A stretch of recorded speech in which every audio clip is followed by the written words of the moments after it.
All right, what do you guys want to touch on first? Yeah, but in October, you were very, very interested in AI data centers. Why the change of heart? So data centers, okay. Today we announced that we're not going to move ahead with the data center in Ile-des-Chênes because there's a big threat to the environment and not much benefit to the economy or us on the tech side of things. And we've taken a close look at it. The Act in Manitoba allows us to prioritize who gets hydro. We've put this at the bottom of the list, basically, and so that's our way of saying we're not going to be supporting this project to move forward. When you look at what's happening across North America when it comes to data centers, I think right now you could get close to the frontier with a large language model, an open source model. You could even get a Canadian model. You can get open weights off of Cohere. You could run it on a MacBook. It'll be an expensive MacBook, but it's usable. And so I think we should be skeptical about the hyperscale data centers that are being pitched in a lot of jurisdictions, just from an economic perspective. Now, when we go back to when we had Jim Balsillie and the Prosperity and Innovation Report, there's a lot of good points in that report about us having control over our own data. As a provincial government, one big example that everyone thinks about is our health information. We want that to be secure. We want your health data to be protected here in Manitoba. So that does mean that we need to have compute, as they call it these days. We've done a survey inside government, and if you total up all the compute that we use for your health data, for the maps, and on the Churchill project, and all the cool stuff that we do across government, it's like 1 megawatt, 1.5 megawatts worth of compute that we'd use in a given year. So we're talking like a few orders of magnitude smaller than what Zuckerberg and Elon and all these guys are talking about, right? So again, the idea of a hyperscale data center, no. AI generally, yeah, we're not going to. AI is here. Sovereign compute, independence, and freedom from big American tech companies when it comes to your private information, yes. But what that will look like is at a much different scale than this project that was proposed in Ile-des-Chênes and a lot of what is getting pushed in some other jurisdictions. Just as a follow-up, you have this project wanted to burn natural gas at a huge amount, megawatts. Yeah. Analysis. Yeah. Is there any industry that you would say yes to that amount of natural gas burning?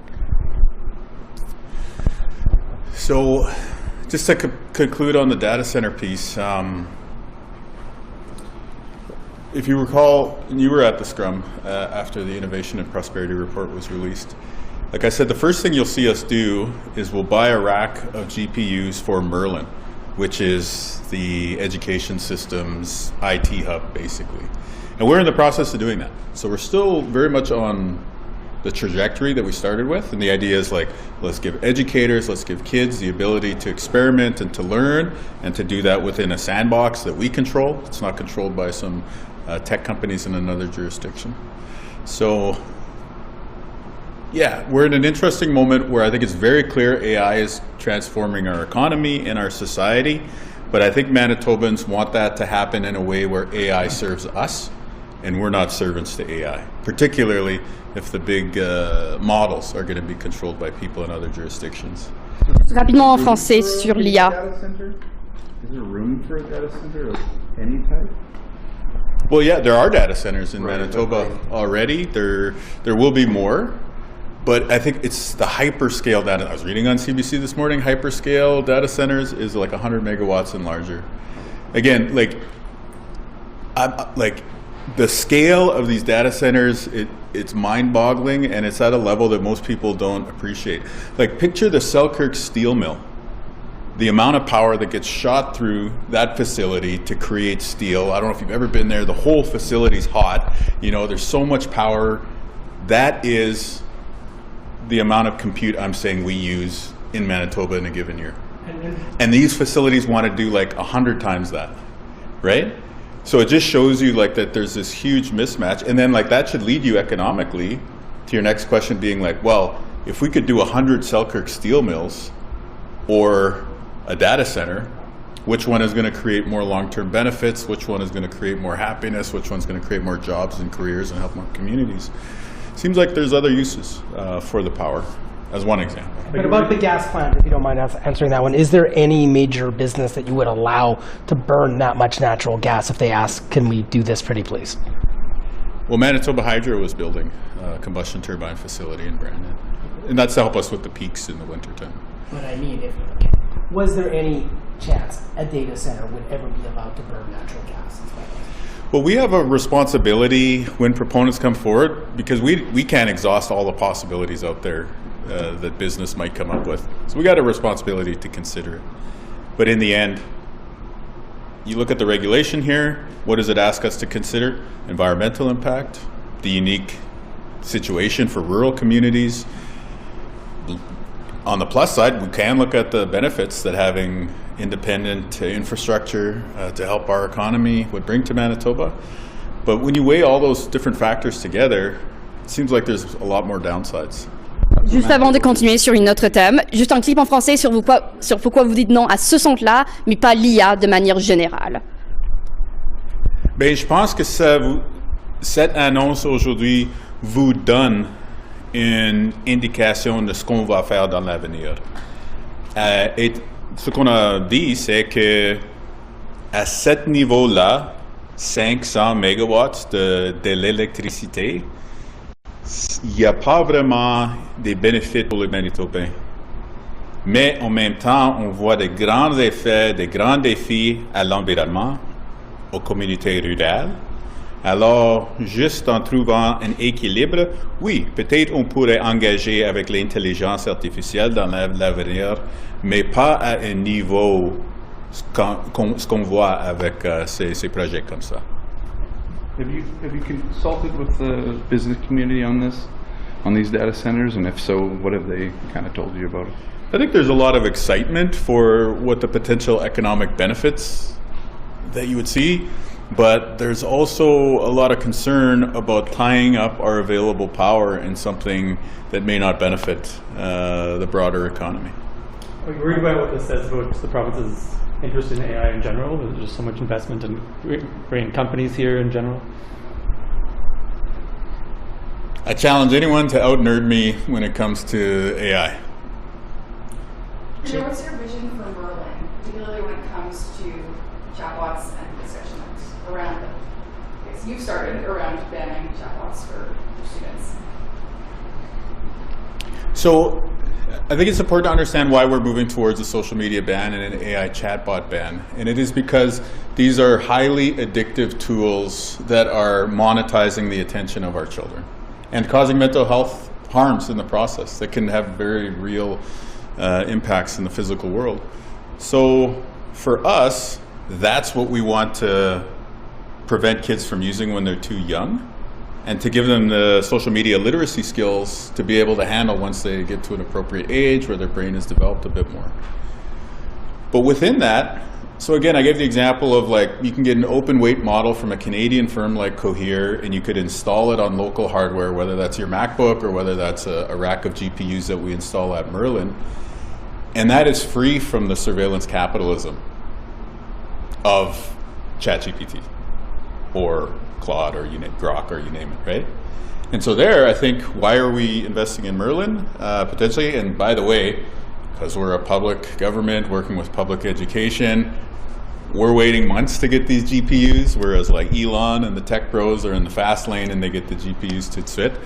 So for us, the idea is create a sandbox where students, teachers, tech folks who work in that space can have access to AI tools that are close to the frontier, meaning they're close to the state of the art, but are in a walled garden that's safe for kids, where it's not going to have that exploitative data mining incentive structure to make a profit behind it. That's not all about keeping the kid staring at the screen for as long as possible. So I think this is maybe another facet of what we can look at for our province's AI strategy, which is, again, our goal should not be to train the next AI model. Our goal as a society should be to train our next generation. And so what's this, in the sandbox? What is in this proverbial sandbox? it'll be up to teachers and tech folks who works in the space and students. So does that mean there will be room then for an educational AI chatbot used in schools through Merlin? It depends how chatbot gets defined, right? As with anything. If there is a tool that is going to create mental health harms in children by addicting them to screens, no, you can't play in the sandbox. If there is a tool that is legitimately educational, that's opening new vistas for learning for young people, and we're running it locally on computers that we control, using technology that we know the data is not being sent out of Manitoba, then yeah, I think that's an exciting place for us to look. So are you investing in Merlin then? Yes. How so? Well, we're waiting on these NVIDIA GPUs to show up so we can start tinkering. So what's your message to schools and students right now that are already using and learning with AI chatbots and responsibly their teachers say? What do you say to them? I think this is a really important time to think critically about the role of technology in our society, about the role of surveillance capitalism, and how have the richest people in our world gotten rich. And it's not by thinking about kids' mental health, and it's not by thinking about what's in the best interests of our society. We've gone through a period since Instagram blew up and we got the front-facing selfie cameras on our phones. Since that came out to now, where Donald Trump has become president, where vaccine hesitancy and all sorts of other anti-science views have exploded out there. There's more division in our society, and there's zero regulation on social media or AI chatbots. Every other industry in the economy is regulated. I think it's time for us to push the balance back towards people, back towards the society, back towards the public. And we have to do that in a way, obviously, like, you know, I'm a self-proclaimed big nerd, because we have to do that in a way that recognizes we're not going to be able to wind back the clock and get people to give up their phones or give up any manner of technologies. But we can have a thoughtful approach to the way technology gets used in our society. It does seem to send the message, though, that the province is closing its door to AI in several ways. How do you expect to kind of get companies like Cohere to expand here, or just kind of sending a message that the province isn't interested? I reject the idea that we have to be slaves to surveillance capitalism in order to participate in the modern economy. And so the message to any company out there should be, if you want to have a thoughtful, human-centered approach to technology, come to Manitoba, because that's what we're interested in. Topic change here, if you don't mind. I don't know if there's a follow-up question there. Looked like it was going to pop off. Well, it seems unclear policy, which is very subjective. It's companies put basing much on whether the feeling of the premier one way or the other. People first. People before profit. It's not a very clear policy in terms of how to base it. That's what the NDP is all about. Okay, we'll see how it goes. You know, open letter. What would be more clear? I'm not a policy maker, I wouldn't know. But you can shoot down policy. Okay, Mr. Premier, if we can get you to not... Well, he's new. He's got to know what it's going to be like. Come on. He's not going to give you his opinion. Forgive me. Why not? In an open letter... Do you want to get me started on what that's done to our society? In an open letter, Treaty 8 chiefs in Alberta... Come on. Formally... You guys know. Climate change, is it real or false? Okay, let's go on. Come on. Bartley, is climate change real or false? Is the ground solid that we're standing on? Yes. Did it rain yesterday? Can we please... We have deadlines. Can we please move on? I don't. No. Okay, Treaty 8 chiefs in Alberta formally objecting. This is about something you said last week. Premier Yeah, I saw Chief the press formally conference. objected to Smith's lack of consultation on a sovereignty referendum. They cited your comments at that conference, and they're demanding that the Alberta government cease any attempt to proceed with the referendum. Do you have anything addition to add? I think it's great that First Nations in Alberta are trying to stop the referendum. There's no need for separation referendum. And when I think about young Indigenous kids in Canada, I think it's awesome that they're growing up in a time where they can look at leadership in Western Canada and say, even if we've, as Indigenous people, faced more barriers and challenges over the years, we're still a part of this country, and we can play a really important role in keeping it together. So I'm a patriot, and I love seeing stuff like this. It's great. Now, moving to Manitoba, MKO told the Senate committee, as you might have known this week, on June 2nd, that Manitoba doesn't take the duty to consult that seriously and treats it more as, quote, Garrison City here, let's make a deal. What do you make of that? What's wrong with making a deal? Let's make a deal. Well, what he meant is you do the thing and get approval afterward by cutting a deal, as opposed to seriously doing consultations ahead of time. Did you watch Mr. Sati's comments? No. Okay. I'm hearing the Kivez description of it, which I don't know if that's real. Well, you're going to have to trust me on this. I trust you. Okay. So, do you have any comment on? He basically did say to the Senate Committee on Indigenous Peoples that the duty to consult in Canada and Manitoba hasn't been taken seriously in the past, and sort of building on the things he said about pipelines, potential pipelines last year. So yeah, now you're making a face. So the question is, Well, I don't know what's going on here, really. okay, front burner. You said there's no Indigenous opposition to pipelines. You accused the front burner host of making that up. Did you listen to that whole podcast? Yeah, of course I did. Oh, wow. Yeah, 33 minutes. So They kept me on the line for 50 minutes for the record. well, you always got to edit things. We lost Maggie for the record. Mr. Premier, do you really believe there's no Indigenous opposition to pipelines? Garrison City is working with us on the Crown Indigenous Corporation. Jerry Daniels, SCO, MKO, they're working with us. So we're taking a serious approach to the duty to consult, which is about making sure that Indigenous nations are involved at the very start.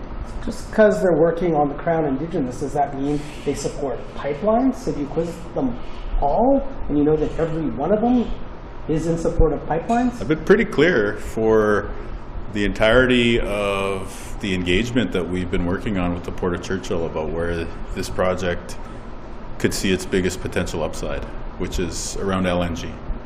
So I think everyone is pretty well informed who's been at the table engaging with us about the possibility of a pipeline.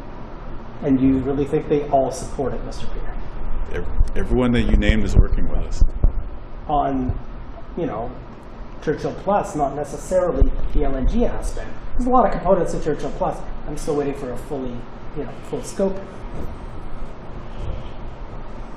The folks that you named are working with us on the possibility of a pipeline. Okay, all right. I don't know. Change your, I don't know what else Mr. to Premier, tell sorry, you. can I just go back to one quick Data center? question on data center? Yeah, sure. Why, just straight up, why has the Manitoba government rejected the project?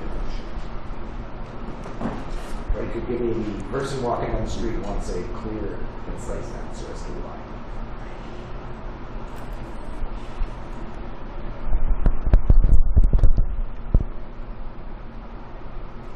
The very limited economic benefits for this project do not outweigh the serious environmental concerns and the unique rural way of life that people in the region enjoy. And when you look at the overall AI bubble, I'll call it for now, I don't think putting our public resources on a bet on that industry right now is a smart move. Trucking, the provinces, their transport ministers have been pushing for years to try and get a federal registry, trying to crack down. Are you going to escalate this, or are you going to take more action on this? Yes. Can you elaborate what your plan? Yeah. The federal government is working with the provinces on interprovincial trade and asking us to build one strong Canadian economy. It's our government's position that we can't have one strong Canadian economy if there are bad actors in the transportation space who get sanctioned in our province and then go set up shop in a different province. And moving forward with interprovincial trade should mean that we're moving forward with interprovincial safety and health for all Canadians. So we've been asked by the federal government, like the next step, is that we've been asked by the federal government to weigh in on consultation that they're doing around interprovincial transportation regulations. And our submission is going to be largely about this, which is we have to have a national framework for trucking safety. We have to have a national database that's part of that, and that this is a real problem on the roads. This is a real problem affecting the safety of Canadians. And Manitoba, we're more than willing to do our part. We know that the other provinces and territories will as well, but we need the federal government to take action here as well too. But as your minister said, she's been asking this for years. Do you see any chance of change or any indication that there's progress happening?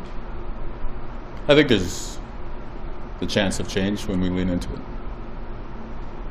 Premier, when it comes to, and what does hiring 2 special advisors say about the current homeless drug toxicity crisis that's going on in this province, especially when they're hired, from what we were told, because there's too many calls coming in to the department?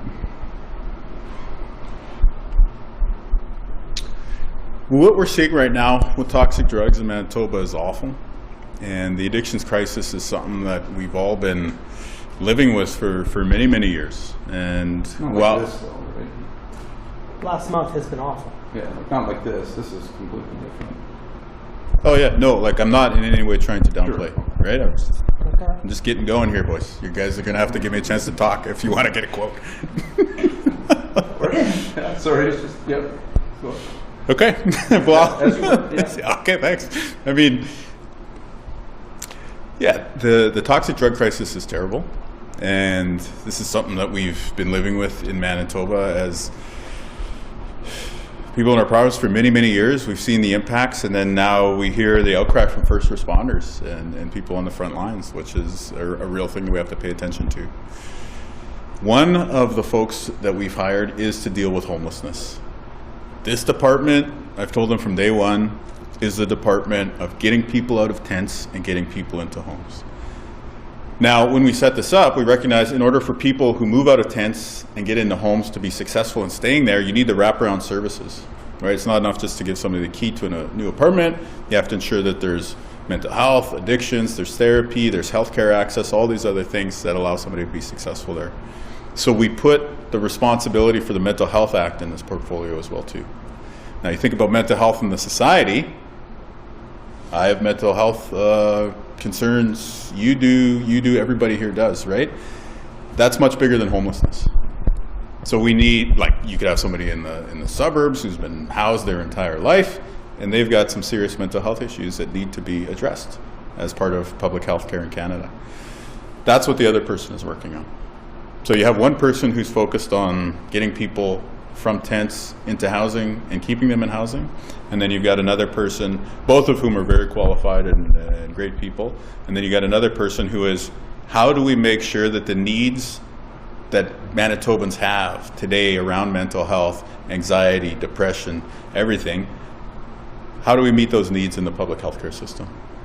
Is Julianne doing the homeless and Dana doing the mental health side? Correct. Based on their kind of previous experience. Fair enough. What about, I mean, we hear from frontline workers, but it's not just frontline workers anymore. It's people that are hired as accountants or whatever at some of these places that their job isn't to, well, they didn't sign up to go be administering Narcan, doing CPR and all that, but they're going, and that's part of their job now. They don't have enough help. There's not enough resources. What do you say to the people that are burning out, that didn't even sign up for this, but are doing what they can when there's not being an uptick in funding, there isn't an uptick in resources for a lot of these places, to kind of deal with the realities of this at the moment? Yeah, my heart goes out to people who are stressed out and burned out, and you have a government that's here to help. We have increased funding across the sector. We've increased funding for specific initiatives like Your Way Home. We've dramatically increased funding to build social housing. And the reality is, if you look at the emergency room as the canary in the coal mine, people are getting sicker. There are nasty things happening in our society. And part of running a government that listens is we have to keep pace. We came into office on a plan to end chronic homelessness over 2 years, which at the time meant housing 700 people over 8 years starting in 2023. We've made progress according to that timeline to the tune of more than 200 people being housed sustainably since then. Nobody's ended up back on the street so far from what we can tell. But you see the same reports that I do, right? During that time, the toxic drug crisis has taken on a new dimension. So I think it's really important also that we look at the data of what's going on here, because at the same time that the number of Narcan administrations and the number of overdoses has gone up, earlier this year we were seeing that the number of overdose deaths had gone down. Is that trend going to continue? It went down based on January numbers, but the average hasn't. I mean, if you average 37 deaths, which was this year's, over the next 12 months, it'll be higher than last The year. chief medical examiner said there's been a, quote, surge, unquote, in drug-related deaths this year. Okay. So what makes you think that? No, I guess I didn't know as much as you do, Bartley. Well, no, I'm only quoting my Yeah. colleagues, Kristen Annabelle, John Levasseur, and Anyway, the point that I'm Michelle making Allen is it's and important for us to stay on top of the data, right? Because you can't have a bifurcation between overdose deaths and Narcan administrations. You can have a situation like we have in our province right now where crime has gone down, according to the WPS, but overdose administrations is going on. So what does that mean from a policy perspective? Is it that drugs are that nasty that more people are overdosing and the decline in crime is because of that? It's a terrible outcome from a humanitarian perspective, but it leads you to a certain policy outcome in that way. Or is the interventions that we've been taking alongside the City of Winnipeg and the Winnipeg Police Service working on the crime front, but there's unattended to issues on the overdose front? Or is it like a mix of those various factors? That's the point that I'm trying to make. And so it's important for us to listen to the voices that you're bringing forward from the front lines and that we hear from the front lines, and to figure out the next steps. Part of that's a supervised consumption site. Part of that is continuing to fund your way home and to get people out of tents. And part of it is to welcome new opportunities to take action on what is clearly a humanitarian crisis. Okay, but big picture here, Mr. Premier, big picture, we've got undeniable, you spent all this money, you hired these positions, there is clearly a good intention here, but objectively speaking, the last 2 months, from frontline to citizens to people walking down the street, things appear to be worse than they've ever been in terms of the misery out there that you actually see, and the data is backing this up. So what's next? Crime has gone down. 200 people have been housed. So solutions that we've implemented have made progress in some areas. And we'll continue to be there to do things like the supervised consumption site that have never been part of the toolbox before in Manitoba. So there's important accountability questions for sure, for me as a leader of the provincial government. But for folks across the way stirring up opposition based on misinformation, I think there should be some accountability questions there too. But don't we data effectively... says that more than one person a day is dying from a drug overdose. But the point I'm making is this. So you state that fact. Does that lead you to believe that we should try something new? It would lead people Or should we in keep this doing the sector same? to believe that something new needs to be tried. Right, which is a supervised consumption Don't site. we effectively That has have... never been done in Manitoba before. But most of these frontline agencies, that's part of the solution, but it's not the full solution. No, it's not. It's never been presented as a silver bullet. But what I'm saying is, shouldn't we take this step that's never been taken in Manitoba before? If we're seeing levels of overdoses that we haven't seen before, shouldn't we try new things? We have people overdosing several times a day. In some cases, the same person 3 times a day, according to the reporting this morning. Don't we effectively, when we're out there, don't we effectively have It's supervised? unsupervised. But even some of these people are doing this. I'm going to hold off on that when that's not yet reported. Effectively unsupervised, but what is it? Is there a point where we're basically Narcan enabling the same absolutely people who have had terrible lives, clearly, to continue doing this over and over and over again? Is there not what else can be done in addition to a supervised consumption site that is new, which is what I hope he was getting at? Well, we have done. You just caught a stray there. I'm sorry about that. But what we have also done that's new is the facility at 190, the Protective Care Center. So when you talk about people who are repeatedly having problematic substance use lead to an overdose, lead to issues that you see on the street, we have created the legal authority and a facility staffed by healthcare where folks like that can be taken off the street and put under the care of medical professionals. So we are trying new things here. We're trying to keep up. We also had the biggest drug bust in Manitoba history recently. When you look at the panoply of options, when you look at the spectrum of tools that we have, Dr. Roussin will tell you, prevention, harm reduction, recovery, enforcement. We are taking action across all those areas. If you have the silver bullet, bring it forward, and we'll put resources behind it. Yeah, I don't think people are saying that there's one silver bullet. I think people that we speak to in the sector are saying multiple things could help if they were done at the same time. So, like, I mean, one of the top of the list for most outreaches right now is a public health emergency, but that's been shot down by the government several times. We have declared a public health emergency that's immediately adjacent to this space, right? We declared a public health emergency on HIV.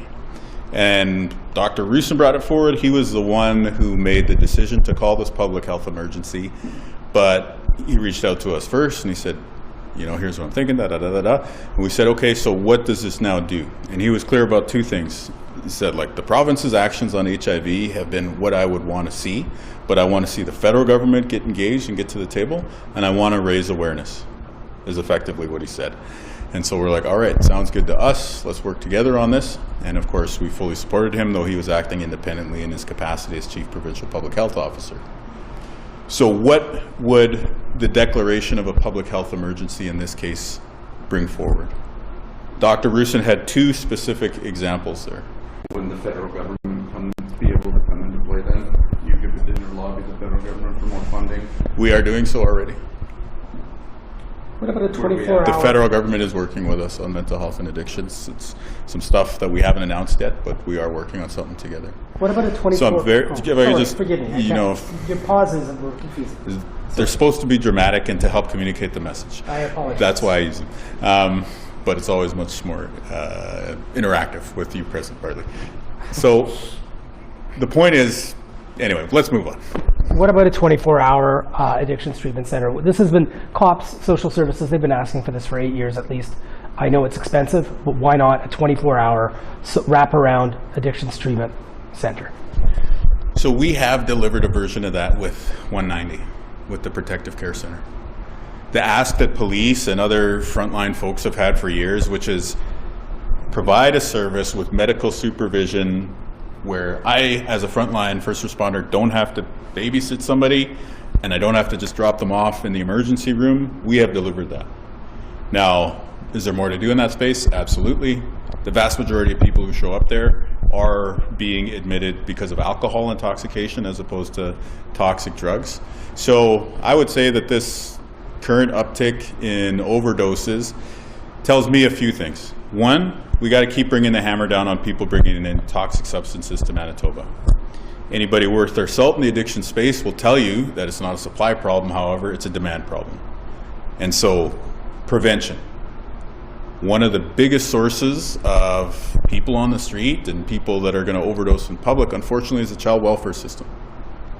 And so we are working quite diligently, quite hard on child welfare in Manitoba. Now, when you get to the treatment, recovery space, by all means, you bring forward an idea, and if it's legit, we will support. And then, of course, you've got the harm reduction piece. And what I'm saying is, for sure, hold my feet to the fire when it comes to a supervised consumption site, but the political party across the way that in the midst of the OD crisis that everyone here is very concerned about is spreading misinformation, I think there's some serious accountability questions there. Because part of what gets in the way of us delivering, in this case, a life-saving medical intervention in the form of a supervised consumption site, is misinformation being spread for political purposes to rouse up concern in the immediate vicinity around it. Pour résumer ce sujet en français, juste... Non, je vais vous donner deux pistes. Donc, quel est votre message pour les premiers répondants, parce que c'est eux qui font face à la crise, et qu'est-ce que votre gouvernement peut faire dans l'immédiat pour atténuer cette crise? Pour ceux qui travaillent dans cet espace, je vous appuie et je suis vraiment concerné avec ce que vous voyez chaque jour. Et notre gouvernement est en train d'ajouter plus de services. Nous avons créé cet espace 190 d'Israélis pour accueillir les personnes qui ont besoin des soins médicaux. Nous sommes en train de lancer, d'ouvrir cette Supervised Consumption Site et il va y avoir plus d'appui dans l'avenir. Is there a world where you consider safe supply? Safe supply is not on the agenda because what we've seen in jurisdictions where they've done safe supply is tremendous public backlash due to disorderliness on the street. And I think anything that we do here in Manitoba has to be sustainable. Okay, so we've done 190, we've done Your Way Home, we're in the process of launching a supervised consumption site. All of these things haven't been without their controversy or legal challenges or things along the way. But my sense is if we were to even consider safe supply, and you saw the overdose numbers that you're reporting on today, Manitobans would be up in arms and they would not support it. And then what you're going to see is a political pendulum swing the other direction. And then all of a sudden, even the things that are less controversial today and are helping people, like let's say clean needles, those get taken off the toolbox. So long story short, whatever we do, I think has to be done in a way that brings along broad public sentiment in our province so that we can make sure that effort is sustainable over the long term. When is the site going to open? This month. Is that possible? And the only reason I ask is so the jobs have come, the job postings just came up earlier this week or maybe late last week. I've been told it's 6 to 8 weeks to actually train the nurses. That doesn't even include, I'm guessing, the month that it would take to probably get all the applications, go through the interview process or whatever. There's a lot of rumblings out there that would suggest this isn't going to open up to the fall. You're saying this month. Well, I think your reporting is doing a public service because it'll probably help to underline the urgency of why this facility needs to open. Right, but is it going to open this month, or are we actually looking at late August? It's going to open this month. Is that the mobile clinic? Is it mobile? Is it the permanent site? The mobile? The permanent site is going to take months more than that, yeah. If there is a charter challenge to the 72-hour detention, a real charter challenge. I think there is already. Oh, it is. Okay, thank you for informing me on this one. One and one. There we are. Good. Would you use a notwithstanding clause to smack it down if it's successful? No, I wouldn't use Section 33 because we have done the work at the front end to ensure that this is respecting people's charter rights. Section 1 of the Canadian Charter says that governments can put reasonable limits on people's freedom when there's a public interest in doing so, right? And in this case, if somebody's out on the street about to cause harm at a convenience store or at the bus stop because they're high, out of their mind on whatever it is, the government has the ability to step in. How do you make sure that that stepping in is reasonable? Well, it's if we're offering the medical care, if we're treating people compassionately, if there is a time limit upon which things are reviewed, right? So for instance, people are checked in on and then the assessment is made. It's been 24 hours, does this person need to stay? So I can give a bit of context, I think of proof behind that. We haven't really seen people stay for 72 hours. The vast majority of people are there less than 20 hours, less than 24 hours, definitely. The first case that we had of somebody staying past that 24-hour time period who was there because of a toxic drug, they actually stayed voluntarily. They were there and they said, you know what, I don't have a place to stay. I'm now coming down from this high, and being in this facility under the care of medical professionals is better than the alternative of me going back out there and falling into the same situation that led me here in the first place. Now, the point that you've all been making in the scrum, and that I think is very, very valid, what happens to that person next? And that is something that we're in the process of standing up. And the challenge that we have in government is that those things don't happen overnight. We want to have a beautiful CAMH style facility like they have in Toronto, a hospital specifically dedicated to addictions and mental health. That took Southern Ontario, with all of the money that they have in the GTA, 10 years to build, right? So again, not making excuses, just hopefully setting the expectation of what is in the realm of the possible for us to respond to the very urgent need that we see out there within the reality of where we started in this province. Pharmacist from Manitoba. Just one quick one here from a colleague. Would you consider, or do you support pharmacists in Manitoba sort of expanding their scope to maybe relieve a bit of the pressure on the healthcare system? Yeah, we've done this in a few areas. And so I think we're open to that conversation. The question is really just about in which areas and when. Yeah. So there's an openness, I would say. Sorry. Can you give us an update on Ashley Shingoose? The landfill search at Brady Road is continuing. I know that some of our team who's been running the landfill search were in ceremony last week with the Shingoose family. So looking after their needs spiritually and emotionally is very, very important. And now that we're in the summer, the search is, I guess, entering a new phase because we're now much farther time-wise than we ever were at Prairie Green, but the efforts continue. And the last search cost $18 million, but there was a combined 40 from the province and the federal government. So do you know if any of that has gone to the Shingoose search? Yeah, it's coming from the same place, basically. Yeah. Any other questions? Just one about Lloyd Axworthy was in here prior to us being in here.